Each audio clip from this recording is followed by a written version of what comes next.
నమస్కారం. మన వైజాగ్ ఈస్ట్ నుంచి మేము ఫైనల్స్ చేరుకోవడం జరిగింది.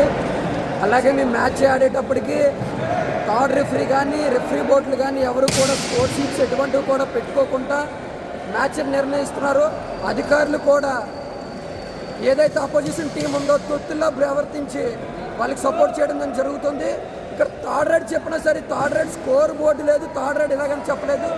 ఇంత ఇండోర్లో కూడా థర్డ్ రైడ్ మైక్ కూడా ప్రొవైడ్ చేయలేదు. అడిగితే మీరు ఆడితే ఆడండి లేకపోతే మానండి.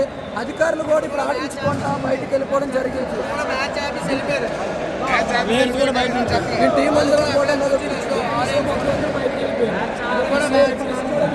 మ్యాచ్ ఆఫీస్ రివ్యూ బోర్డు మొత్తం బయటకు వెళ్ళిపోయారు. ఇక్కడ రెస్పాన్సిబిలిటీ ఎవరు తీసుకోవట్లేదు. న్యాయం ఎవరు చేస్తారో చెప్పండి మీరే.